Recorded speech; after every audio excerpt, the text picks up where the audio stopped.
Hello student, यहाँ पे question है a body is projected horizontally from the surface of अर्थ।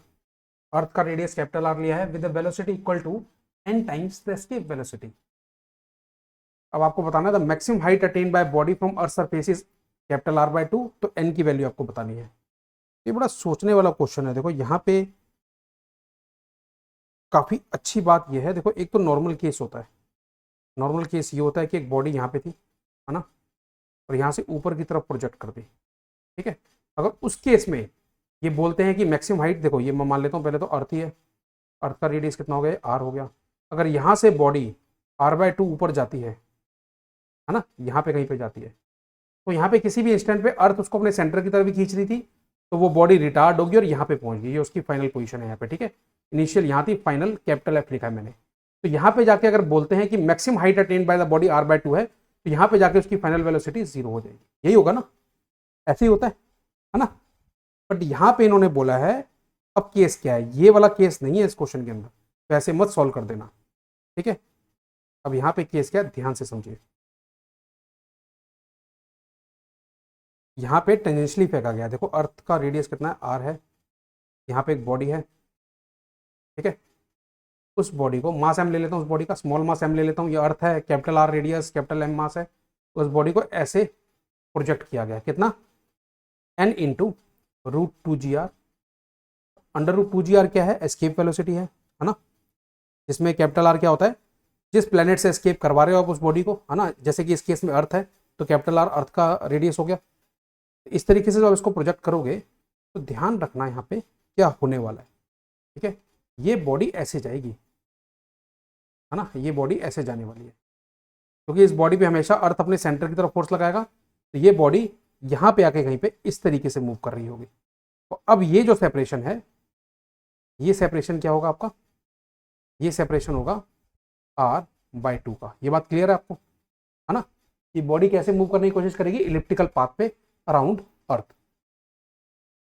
और यहाँ पे बॉडी की कुछ वेलोसिटी होगी, ऑब्वियसली होगी, यहाँ पे जीरो नहीं होने वाली। यहाँ पे मैं वेलोसिटी कुछ v डैश ले लेता हूँ। ये बात आपको क्लियर है। ठीक है, तो ये बॉडी की इनिशियल और फाइनल मैं लिख देता हूँ। ये होगी इनिशियल पोजीशन, ये होगी बॉडी की यहाँ पे फाइनल। दो अलग अलग पोजीशन मैंने बॉडी की ले ली। जब बात करते हैं हम इनिशियल पोजीशन की, ठीक है, जब हम बात करते हैं इनिशियल पोजीशन की, ठीक है, उस केस में जो पूरे सिस्टम की एनर्जी है वो हम कौन कौन सी लेके चलेंगे।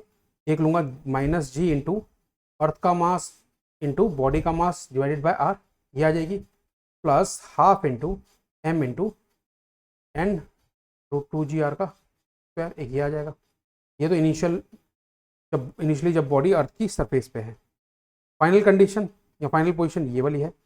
इस केस में आप क्या लिखोगे, यहाँ लिखोगे आप हाफ m v स्क्वायर, ठीक है, -g into capital M into small m upon उस पार्टिकल का सेंटर से डिस्टेंस, वो होगा r + r/2। बात क्लियर है। ठीक है, ये आपका आ गया।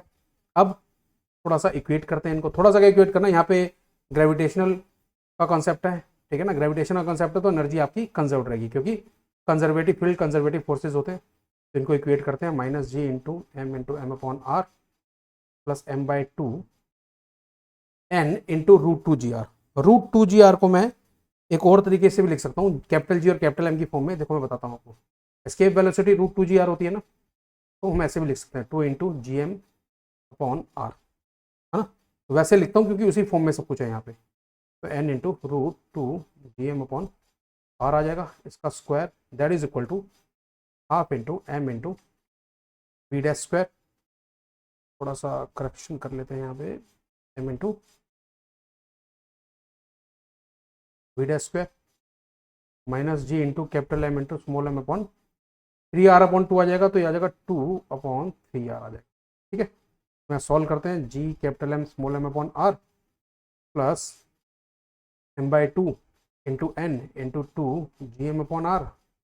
ठीक है, सॉरी n का n स्क्वायर हो जाएगा, n स्क्वायर यहाँ लिखेंगे half into m into v square -2/3 g कैपिटल M स्मॉल m अपॉन r। चलिए अब यहाँ पे सॉल्व करना है, और कौन सी वैल्यू आ जाएगी, लिखते हैं यहाँ पे 2 से 2 कैंसिल आउट हो गया।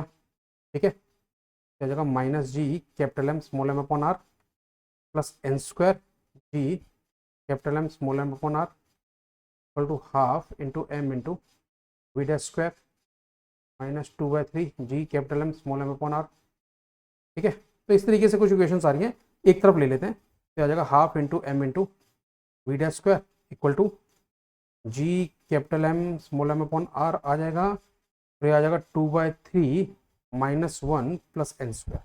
कुछ ऐसी एक टिपिकल सी इक्वेशन आ जाएगी। ठीक है, इसको ले लेता हूँ इक्वेशन फर्स्ट। देखिए अब यहाँ पे ध्यान से देखिए कि कभी भी जब पार्टिकल मूव कर रहा होगा, डायग्राम में देखिए, कभी भी जब पार्टिकल मूव कर रहा होगा, मान लेते हैं पार्टिकल यहाँ पे किसी एक पोजीशन पे है, तो पार्टिकल पे अर्थ अपने सेंटर की तरफ पार्टिकल पे कुछ अट्रैक्टिव फोर्स लगा रही होगी, और पार्टिकल भी अर्थ के सेंटर पे ही, अर्थ पे ही ये लगा लो, एक अट्रैक्टिव फोर्स एफ लगा रही होगी जो अर्थ के सेंटर से ही पास कर रहा होगा। तो क्या मैं कह सकता हूं जो अर्थ का सेंटर ओ लिया मैंने यहाँ पे, इसके अबाउट, ठीक है ना, इसके अबाउट जो टॉर्क लगेगा, क्योंकि देखो जो भी फोर्सेज लग रहे हैं सब अर्थ के सेंटर से पास हो रहे हैं, तो इसका मतलब टॉर्क अबाउट अर्थ का centre that is O is 0, यानी कि कोई टॉर्क लगेगा ही नहीं अर्थ के सेंटर के अबाउट। अगर कोई टॉर्क लगेगा नहीं तो हम यहाँ पे अर्थ के सेंटर के अबाउट क्या कर सकते हैं, we can apply a very simple concept. ठीक है ना, हम यहाँ पे कौन सा कॉन्सेप्ट अप्लाई कर सकते हैं, concept of angular momentum about earth centre. ठीक है, we are going to apply conservation of angular momentum about centre of earth. उससे पहले एक छोटा सा कॉन्सेप्ट समझ लेते हैं। अगर कोई पॉइंट है ओ, उसके अबाउट एक पार्टिकल एम मास से जाता है, उसकी कुछ वेलोसिटी v है, और इनका जो लाइन ऑफ एक्शन है वेलोसिटी का, उसका यहाँ से परपेंडिकुलर डिस्टेंस r है, तो उसका ओ पॉइंट के अबाउट एंगुलर मोमेंटम क्या होता है, वो लेते हैं हम m इंटू वी इंटू आर। ठीक है ना, तो इसी को हम यहाँ पे अप्लाई करने वाले हैं। इनिशियल पोजिशन में ध्यान से देखो, यहाँ पे इनिशियल पोजिशन में यहाँ पे दिखाया हुआ है पार्टिकल m है, वो इस तरीके से मूव कर रहा है। ठीक है, और कितना सेपरेशन है, कैपिटल आर का सेपरेशन है। ये बात आपको क्लियर है, कितना सेपरेशन है, कैपिटल आर का सेपरेशन है। तो इनिशियल पोजीशन में अगर मैं बात करूं तो आपका एंगुलर मोमेंटम कितना आ जाएगा, एल इन इनिशियल पोजीशन हो जाएगा मास इंटू, जब रखा ही हुआ था अर्थ के ऊपर तो कितना सेपरेशन होगा, आर का, इंटू वेलोसिटी। वहां पे वेलोसिटी कितनी है, n into under root 2g r है। तो अंडर रूट 2g r को मैंने यहाँ पे कहीं पे प्रूव किया था, देखो राइट पे देखो, यहाँ पे मैं under root 2gm upon are भी लिख सकते हैं, क्योंकि सारी की सारी यहाँ टर्म कैपिटल जी और कैपिटल एम की फॉर्म में आ रही है, तो ऐसे लिख सकते हैं। ठीक है, अब फाइनल कंडीशन में जो एंगुलर मोमेंटम आ रहा है, ठीक है, वो फाइनल पोजीशन कहाँ पे है, देखो नीचे दिखा रहा हूँ मैं आपको, यहाँ पे है ना, यहाँ पे पार्टिकल इस तरफ जा रहा है v डैश की स्पीड से, और सेंटर से उसका सेपरेशन कितना हो जाता है, r प्लस r/2। तो वहाँ से हम लिख सकते हैं, हम लिखेंगे इसको m into r plus r/2, 3r/2 into we dash. अब ये दोनों इक्वल होंगे क्योंकि कंजर्वेशन ऑफ एंगुलर मोमेंटम है, और ये दोनों एंगुलर मोमेंटम हमने किसके अबाउट लिए हैं, ये दोनों एंगुलर मोमेंटम हमने अर्थ के सेंटर के अबाउट लिए हैं, है ना, इनिशियल जो पोजीशन थी और जो फाइनल पोजीशन है। ठीक है, इनको इक्वेट करते हैं, m into 3r/2 into we dash equal to m into r into n under root 2gm upon r. तो क्या क्या कैंसिल आउट हो जाएगा, एम आर कैंसिल आउट हो जाएगा। ठीक है, वी डैश कितना आ जाएगा, 2/3n under root 2gm upon r. ठीक है, ये आ गया वी डैश। अब अगर वी डैश ये आ जाता है तो वी डैश की वैल्यू सेकेंड इक्वेशन से हम फर्स्ट इक्वेशन में पुट करेंगे। फर्स्ट इक्वेशन हमने पीछे निकाली हुई है ना, तो फर्स्ट इक्वेशन को मैं यहाँ लिखता हूँ और वहाँ पे वी डैश की वैल्यू पुट कर देता हूँ, तो आ जाएगा m/2, वी डैश का स्क्वायर है तो आ जाएगा 2/3n अंडर रूट